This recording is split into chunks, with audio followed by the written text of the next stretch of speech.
The message you are about to hear was written and recorded on a record in 1956 by Earl Nightingale.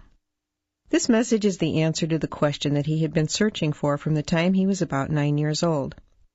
Earl Nightingale had been born in economically depressed times. As a child, because they were so poor, Earl desperately wanted to know why some people grew up to enjoy prosperity, while others, like his family, struggled merely to survive. Unable to find answers to his questions from grown-ups, Earl began reading everything he could, believing that someone, somewhere, had the answer. Many years passed, and when Earl was 35 years old, he wrote and recorded this message. It was to be played one Saturday morning to a small group of salesmen during his absence. When Earl returned, he learned that the message had made such a positive impact on the men, they wanted copies to share with their friends and family. Earl arranged with Columbia Records to duplicate the record to meet the many requests. Much to Earl's surprise, in very little time, without any real advertising or marketing, over 1 million copies had been sold, and he received a gold record. Earl called the message The Strangest Secret. And this single recording was the seedling from which the entire personal development industry grew. And because Earl had discovered the true meaning of the strangest secret, which determines the outcome of one's life, he went from poverty to become one of the most highly recognized voices and names throughout the United States and from the West Indies to South Africa. His daily radio program, Our Changing World, was the world's most widely sponsored radio program and was heard daily across the United States, Canada, Mexico, Australia, the Bahamas, Guam, New Zealand, Puerto Rico, the Armed Forces Radio, and 30 countries overseas. I'm Diana Nightingale, and since my husband's death in 1989, I have continually looked for new effective ways to continue to share Earl's many messages of inspiration with the world. The personal development industry is so vast today, and yet people around the world attribute the strangest secret as being the one message that has most positively affected their lives. Earl revised The Strangest Secret several times over the past 40 years as times changed. Because of these changes, I believe you will appreciate the historic value of this original recording. As you listen, you will notice how the statistics reflect those of the mid-1950s. You'll also hear Earl mention the other side of the record. But 40 years later, the message is as true and valuable as it was then. Now I invite you to sit back, relax, and enjoy the original, The Strangest Secret, by Earl Nightingale.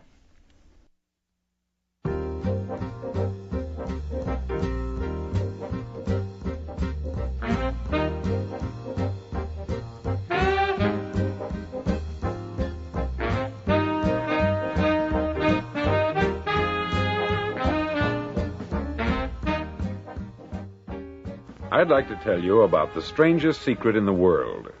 Not long ago, Albert Schweitzer, the great doctor and Nobel Prize winner, was being interviewed in London, and a reporter asked him, "Doctor, what's wrong with men today?" The great doctor was silent a moment, and then he said, "Men simply don't think." And it's about this that I want to talk with you. We live today in a golden age. This is an era that man has looked forward, dreamed of, and worked toward for thousands of years. But since it's here, we pretty well take it for granted. We in America are particularly fortunate to live in the richest land that ever existed on the face of the earth, a land of abundant opportunity for everyone. But do you know what happens? Let's take 100 men who start even at the age of 25. Do you have any idea what will happen to those men by the time they're 65? These 100 men who all start even at the age of 25 believe they're going to be successful. If you asked any one of these men if he wanted to be a success, he'd tell you that he did. And you'd notice that he was eager toward life, that there was a certain sparkle to his eye, an erectness to his carriage, and life seemed like a pretty interesting adventure to him. But by the time they're 65, 1 will be rich, 4 will be financially independent, 5 will still be working, 54 will be broke. Now think a moment. Out of the 100, only 5 make the grade. Why do so many fail? What has happened to the sparkle that was there when they were 25? What's become of the dreams, the hopes, the plans? And why is there such a large disparity between what these men intended to do and what they actually accomplished. When we say about 5% achieve success, we have to define success. And here's the definition. Success is the progressive realization of a worthy ideal. If a man is working toward a predetermined goal and knows where he's going, that man is a success. If he's not doing that, he's a failure. Success is the progressive realization of a worthy ideal. Rollo May, the distinguished psychiatrist, wrote a wonderful book called Man's Search for Himself. And in this book he says, the opposite of courage in our society is not cowardice, it is conformity. And there you have the trouble today. It's conformity. People acting like everyone else, without knowing why, without knowing where they're going. Now think of it. In America right now, there are over 14 million people 65 years of age and over, and about 13 million of these 14 million are broke. They're dependent on someone else for life's necessities. Now, we learn to read by the time we're 7. We learn to make a living by the time we're 25. Usually, by that time, we're not only making a living, we're supporting a family. And yet, by the time we're 65, we haven't learned how to become financially independent in the richest land that has ever been known. Why? We conform. And the trouble is that we're acting like the wrong percentage group, the 95% who don't succeed. Now, why do these people conform? Well, they don't know, really. These people believe that their lives are shaped by circumstances, by things that happen to them, by exterior forces. They're outer-directed people. A survey was made one time that covered a lot of men, working men, and these men were asked this question. Why do you work? Why do you get up in the morning? 19 out of 20 had no idea. If you ask them, they'll say, everyone goes to work in the morning. And that's the reason they do it, because everyone else is doing it. Now let's get back to our definition of success. Who succeeds? The only man who succeeds is the man who is progressively realizing a worthy ideal. He's the man who says, I'm going to become this, and then begins to work toward that goal. I'll tell you who the successful people are. A success is the school teacher who's teaching school because that's what she wanted to do. The success is the woman who's a wife and mother because she wanted to become a wife and mother and is doing a good job of it. The success is the man who runs the corner gas station because that's what he wanted to do. The success is the successful salesman who wants to become a top-notch salesman and grow and build with his organization. A success is anyone who is doing deliberately a predetermined job because that's what he decided to do deliberately. But only 1 out of 20 does that. That's why today there isn't really any competition, unless we make it for ourselves. Instead of competing, all we have to do is create. Now, for 20 years, I looked for the key which would determine what would happen to a human being. Was there a key I wanted to know which would make the future a promise that we could foretell to a large extent? Was there a key that would guarantee a person's becoming successful if he only knew about it and knew how to use it? Well, there is such a key, and I've found it. Have you ever wondered why so many men work so hard and honestly without ever achieving anything in particular, and others don't seem to work hard and yet seem to get everything? They have the magic touch. You've heard them say that about someone. Everything he touches turns to gold. And have you ever noticed that a man who becomes successful tends to continue to become successful? And on the other hand, have you noticed how a man who is a failure tends to continue to fail? It's because of goals. Some of us have them, some don't. People with goals succeed because they know where they're going. Now think of a ship leaving a harbor, and think of it with the complete voyage mapped out and planned.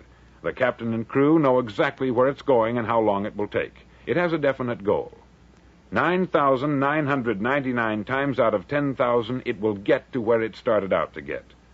Now let's take another ship, just like the first, only let's not put a crew on it, or a captain at the helm. Let's give it no aiming point, no goal, no destination. We just start the engines and let it go. I think you'll agree with me that if it gets out of the harbor at all, it will either sink or wind up on some deserted beach a derelict. It can't go any place because it has no destination and no guidance. It's the same with a human being. Take the salesman, for example. There is no other person in the world today with the future of a good salesman. Selling is the world's highest paid profession, if we're good at it and if we know where we're going. Every company needs top-notch salesmen, and they reward those men. The sky is the limit for them. But how many can you find? Someone once said, the human race is fixed, not to prevent the strong from winning, but to prevent the weak from losing. The American economy today can be likened to a convoy in time of war. The entire economy is slowed down to protect its weakest link, just as the convoy had to go at the speed that would permit its slowest vessel to remain in formation. That's why it's so easy to make a living today. It takes no particular brains or talent to make a living and support a family today. So we have a plateau of so-called security, if that's what a person's looking for. But we do have to decide how high above this plateau we want to aim for.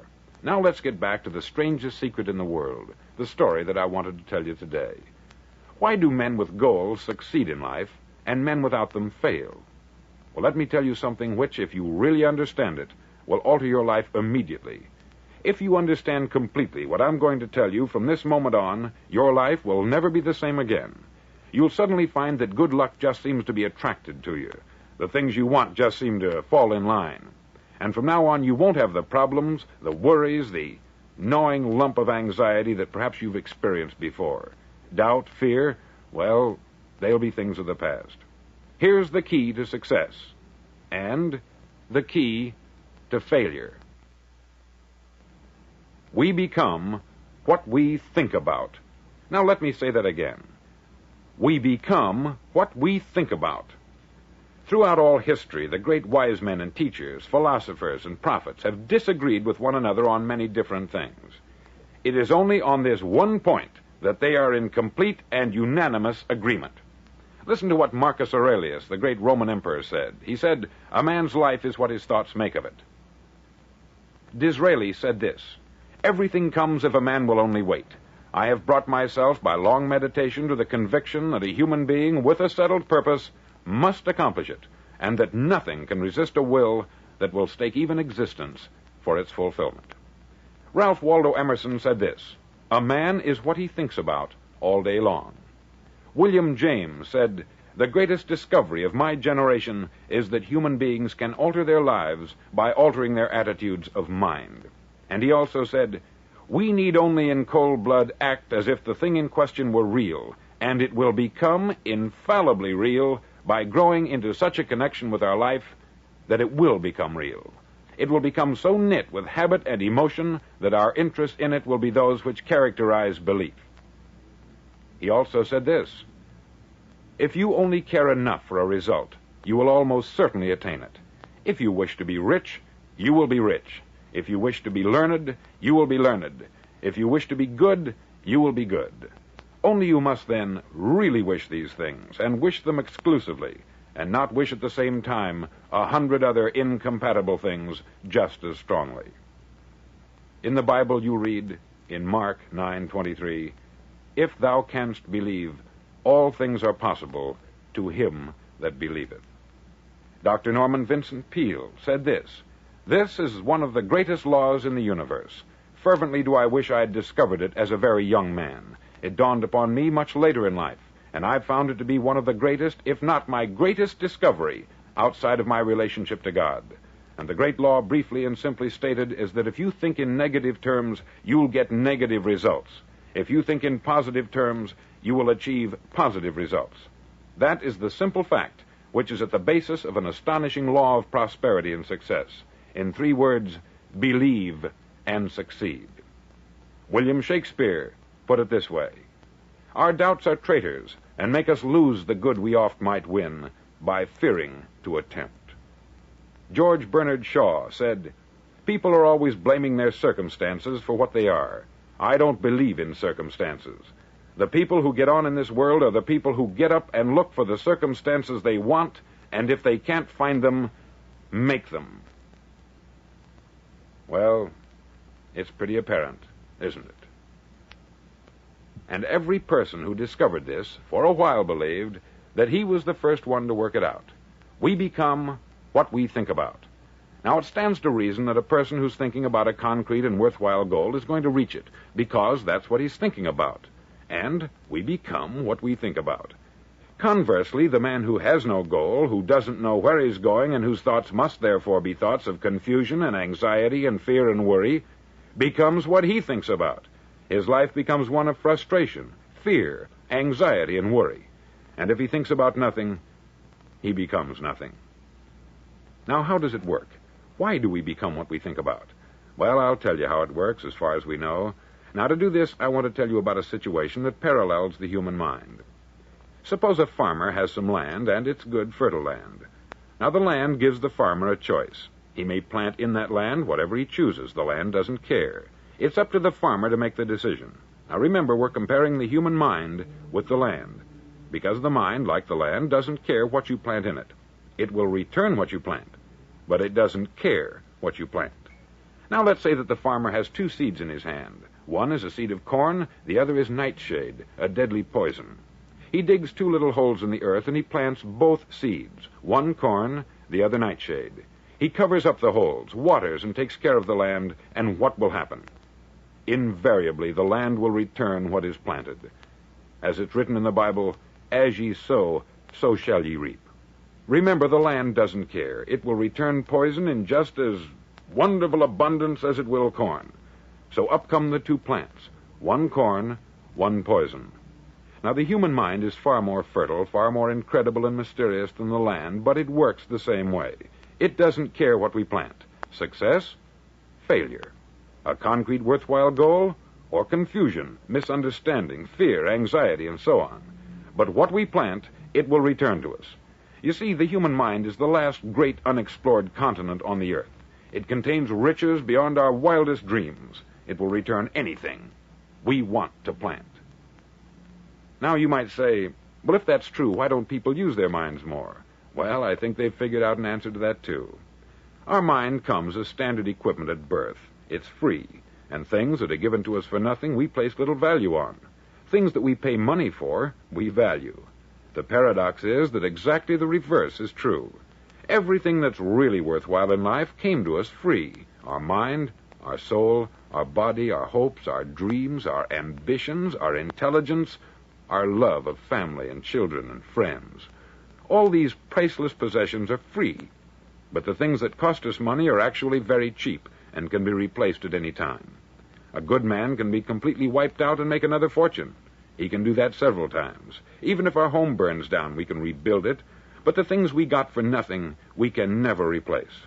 The human mind isn't used merely because we take it for granted. Familiarity breeds contempt. It can do any kind of job we assign to it, but generally speaking, we use it for little jobs instead of big, important ones. Universities have proved that most of us are operating on about 10% of our abilities. Decide now, what is it you want? Plant your goal in your mind. It's the most important decision you'll ever make in your entire life. Do you want to be an outstanding salesman, a better worker at your particular job? Do you want to go places in your company, in your community? All you've got to do is plant that seed in your mind. Care for it. Work steadily toward your goal, and it will become a reality. It not only will, there's no way that it cannot. You see, that is a law, like the laws of Sir Isaac Newton, the laws of gravity. If you get on top of a building and jump off, you'll always go down. You'll never go up.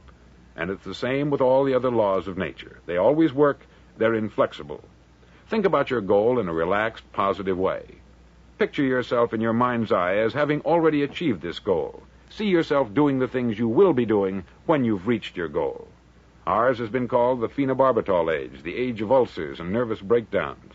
At a time when medical research has raised us to a new plateau of good health and longevity, far too many of us worry ourselves into an early grave trying to cope with things in our own little personal ways, without learning a few great laws that will take care of everything for us. These things we bring on ourselves through our habitual way of thinking. Every one of us is the sum total of his own thoughts. He is where he is because that is exactly where he really wants to be, whether he'll admit that or not. Each of us must live off the fruit of his thoughts in the future, because what you think today and tomorrow, next month and next year, will mold your life and determine your future. You're guided by your mind. I remember one time I was driving through Arizona, and I saw one of those giant earth-moving machines roaring along the road at about 35 miles an hour with what looked like 20 tons of dirt in it, a tremendous, incredible machine, and there was a little man perched way up on top with the wheel in his hands guiding it. And as I drove along, I was struck by the similarity of that machine to the human mind. Just suppose you're sitting at the controls of such a vast source of energy. Are you going to sit back and fold your arms and let it run itself into a ditch? Or are you going to keep both hands firmly on the wheel and control and direct this power to a specific, worthwhile purpose? It's up to you. You're in the driver's seat. You see, the very law that gives us success is a two-edged sword. We must control our thinking. The same rule that can lead a man to a life of success, wealth, happiness, and all the things he's ever dreamed of for himself and his family, that very same law can lead him into the gutter. It's all in how he uses it, for good or for bad. This is the strangest secret in the world. Now, why do I say it's strange, and why do I call it a secret? Actually, it isn't a secret at all. It was first promulgated by some of the earliest wise men, and it appears again and again throughout the Bible. But very few people have learned it, understand it. That's why it's strange, and why, for some equally strange reason, it virtually remains a secret. I believe that you could go out and walk down the main street of your town and ask one man after another what the secret of success is, and you probably wouldn't run into one man in a month who could tell you. Now, this information is enormously valuable to us if we really understand it and apply it. It's valuable to us not only for our own lives, but the lives of those around us, our family, employees, associates, and friends. Life should be an exciting adventure. It should never be a bore. A man should live fully, be alive. He should be glad to get out of bed in the morning. He should be doing a job he likes to do because he does it well. One time I heard Grove Patterson make a speech, the editor-in-chief of the Toledo Daily Blade, and as he concluded his speech, he said something that I've never forgotten. He said something like this: "My years in the newspaper business have convinced me of several things, among them that people are basically good, and that we came from someplace, and we're going someplace. So we should make our time here an exciting adventure. The architect of the universe didn't build a stairway leading nowhere." And the greatest teacher of all, the carpenter from the plains of Galilee, gave us the secret time and time again. As ye believe, so shall it be done unto you.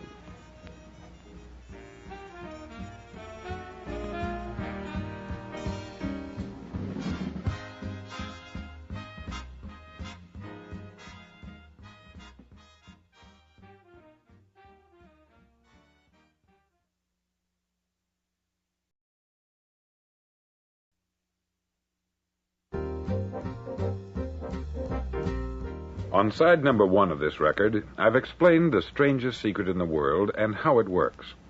Now, on this side, I want to explain how you can prove to yourself the enormous returns possible in your own life by putting this secret to a practical test. I want you to make a test that will last 30 days. Now, it isn't going to be easy. If you'll give it a good try, it will completely change your life for the better. Back in the 17th century, Sir Isaac Newton, the English mathematician and natural philosopher, gave us some natural laws of physics which apply as much to human beings as they do to the movement of bodies in the universe. Now, one of these laws is that for every action, there is an equal and opposite reaction. Simply stated, as it applies to you and me, it means we can achieve nothing without paying the price. The results of your 30-day experiment will be in direct proportion to the effort you put forth. To be a doctor, you must pay the price of long years of difficult study. To be successful in selling, and remember that each of us succeeds to the extent of his ability to sell, selling our families on our ideas, selling education in schools, selling our children on the advantages of living the good and honest life, selling our associates and employees on the importance of being exceptional people, to, of course, the profession of selling itself.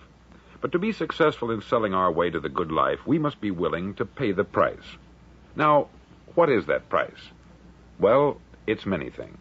First, it's understanding emotionally, as well as intellectually, that we literally become what we think about, that we must control our thoughts if we're to control our lives. It's understanding fully that, as ye sow, so shall ye reap. Secondly, it's cutting away all the fetters from the mind and permitting it to soar as it was divinely designed to do.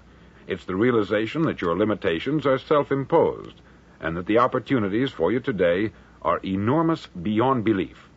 It's rising above narrow-minded pettiness and prejudice. Thirdly, to use all your courage to force yourself to think positively on your own problem, to set a definite and clearly defined goal for yourself, to let your marvelous mind think about your goal from all possible angles, to let your imagination speculate freely upon many different possible solutions, to refuse to believe there are any circumstances sufficiently strong to defeat you in the accomplishment of your purpose, to act promptly and decisively when your course is clear, and to keep constantly aware of the fact that you are, at this moment, standing in the middle of your own acre of diamonds, as Russell Conwell used to point out. Fourth, save at least 10% of what you earn. It's also remembering that no matter what your present job, it has enormous possibilities if you're willing to pay the price. Now let's just go over the important points in the price each of us must pay to achieve the wonderful life that can be ours. It is, of course, worth any price. 1, you will become what you think about. 2, remember the word imagination. Let your mind soar. 3, courage. Concentrate on your goal every day. 4, save 10% of what you earn. And action. Ideas are worthless unless we act on them. Now I'll try to outline the 30-day test I want you to make. Now keep in mind that you have nothing to lose by making this test, and everything you could possibly want to gain. There are 2 things that may be said of everyone. Each of us wants something, and each of us is afraid of something. I want you to write on a card what it is you want more than anything else. It may be more money. Perhaps you'd like to double your income or make a specific amount of money. It may be a beautiful home. It may be success at your job. It may be a particular position in life. It could be a more harmonious family. Each of us wants something. Write down on your card specifically what it is that you want. Make sure it's a single goal and clearly defined. You needn't show it to anyone, but carry it with you so that you can look at it several times a day. Think about it in a cheerful, relaxed, positive way each morning when you get up, and immediately you have something to work for, something to get out of bed for, something to live for. Look at it every chance you get during the day and just before going to bed at night. As you look at it, remember that you must become what you think about, and since you're thinking about your goal, you realize that soon it will be yours. In fact, it's yours really the moment you write it down and begin to think about it. Look at the abundance all around you as you go about your daily business. You have as much right to this abundance as any other living creature. It's yours for the asking. Now we come to the difficult part. Difficult because it means the formation of what is probably a brand new habit, and new habits are not easily formed. Once formed, however, it'll follow you for the rest of your life. Stop thinking about what it is you fear. Each time a fearful or negative thought comes into your consciousness, replace it with a mental picture of your positive and worthwhile goal. There will come times when you will feel like giving up. It's easier for a human being to think negatively than positively. That's why only 5% is successful. You must begin now to place yourself in that group. For 30 days, you must take control of your mind. It will think only about what you permit it to think.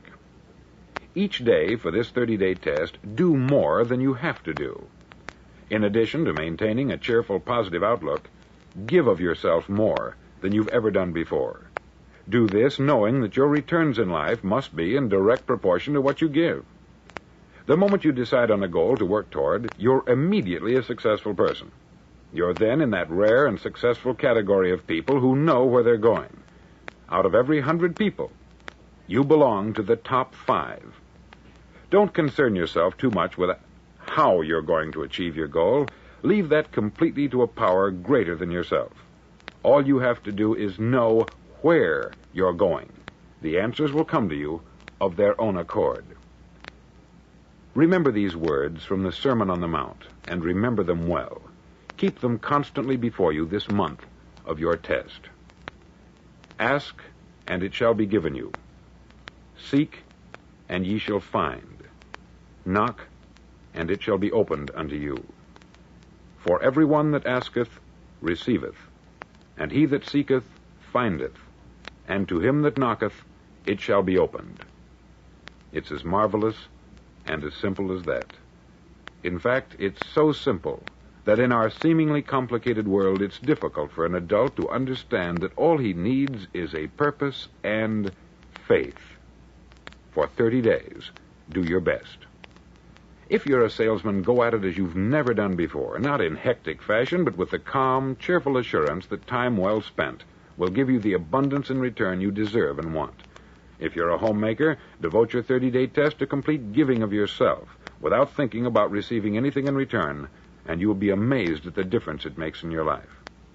No matter what your job, do it as you've never done it before for 30 days. And if you've kept your goal before you every day, you'll wonder and marvel at this new life you've found. Dorothea Brand, outstanding editor and writer, discovered it for herself and tells about it in her fine book, Wake Up and Live. Her entire philosophy is reduced to the words, act as though it were impossible to fail. She made her own test with sincerity and faith, and her entire life was changed to one of overwhelming success. Now you make your test for 30 full days. Don't start your test until you've made up your mind to stick with it. You see, by being persistent, you're demonstrating faith. Persistence is simply another word for faith. If you didn't have faith, you would never persist. If you should fail during your first 30 days, by that I mean suddenly find yourself overwhelmed by negative thoughts, you've got to start over again from that point and go 30 more days. Gradually, your new habit will form until you find yourself one of that wonderful minority to whom virtually nothing is impossible. Don't forget the card. It's vitally important as you begin this new way of living. On one side of the card, write your goal, whatever it may be. On the other side, write the words we've quoted from the Sermon on the Mount. Ask, and it shall be given you. Seek, and ye shall find. Knock, and it shall be opened unto you. In your spare time during your test period, read books that will help you. Inspirational books like the Bible, Dorothea Brand's Wake Up and Live, The Magic of Believing by Claude Bristol, Think and Grow Rich by Napoleon Hill, and other books that instruct and inspire. Nothing great was ever accomplished without inspiration.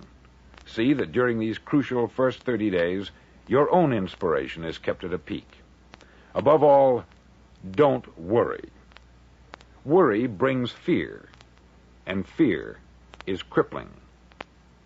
The only thing that can cause you to worry during your test is trying to do it all yourself. Know that all you have to do is hold your goal before you. Everything else will take care of itself. Remember also to keep calm and cheerful. Calm and cheerful. Don't let petty things annoy you and get you off course. Now, since making this test is difficult, some may say, well, why should I bother? Well, look at the alternative. No one wants to be a failure. No one really wants to be a mediocre individual. No one wants a life constantly filled with worry, fear, and frustration. Therefore, remember that you must reap that which you sow. If you sow negative thoughts, your life will be filled with negative things. If you sow positive thoughts, your life will be cheerful, successful, and positive. Now, gradually, you will have a tendency to forget what you've heard on this record. Play it often.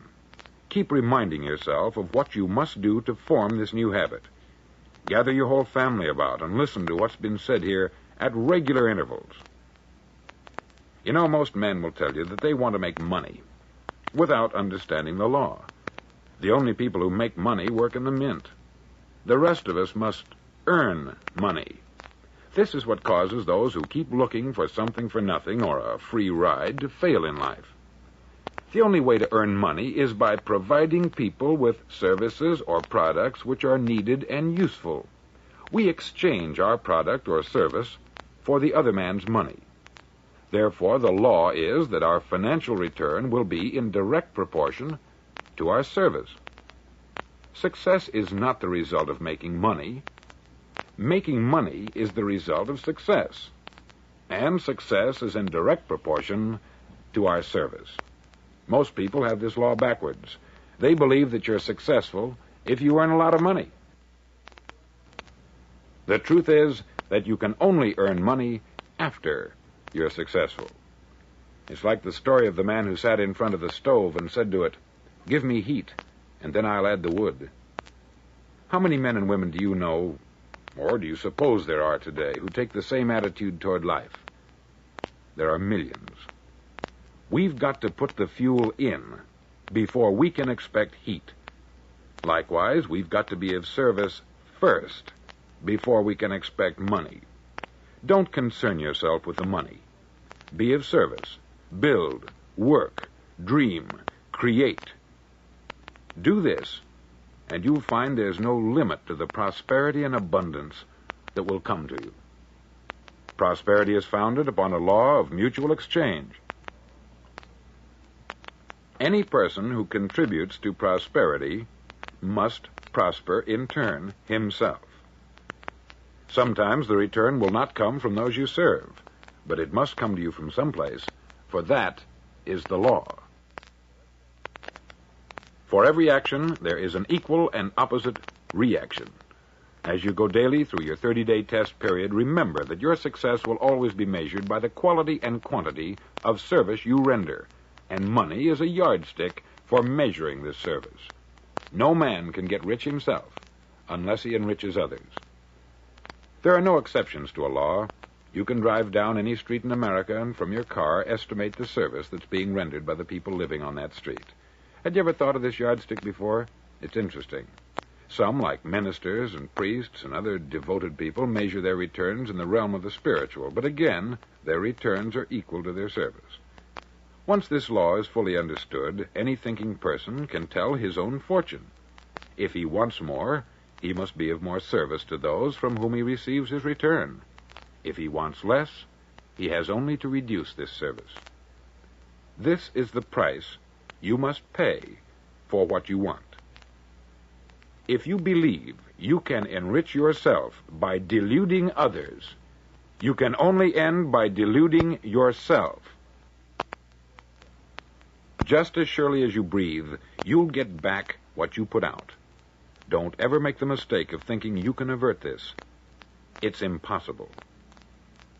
The prisons and the streets where the lonely walk are filled with people who tried to make new laws just for themselves. We may avoid the laws of man, but there are greater laws that cannot be broken. An outstanding medical doctor recently pointed out 6 steps that will help you realize success. 1, set yourself a definite goal. 2, quit running yourself down. 3, stop thinking of all the reasons why you cannot be successful, and instead think of all the reasons why you can. 4, trace your attitudes back through your childhood and try to discover where you first got the idea you couldn't be a success, if that's the way you've been thinking. 5, change the image you have of yourself by writing out a description of the person you would like to be. And 6, act the part of the successful person you have decided to become. The doctor who wrote those words is a noted West Coast psychiatrist, David Harold Fink, M.D. Do what all the experts since the dawn of recorded history have told you you must do. Pay the price by becoming the person you want to become. It's not nearly as difficult as living unsuccessfully. Make your 30-day test. Then repeat it. Then repeat it again. Each time it will become more a part of you until you'll wonder how you could ever have lived any other way. Live this new way, and the floodgates of abundance will open and pour over you more riches than you may have dreamed existed. Money? Yes, lots of it. But what's more important, you'll have peace. You'll be in that wonderful minority who lead calm, cheerful, successful lives. Start today. You have nothing to lose, but you have a life to win.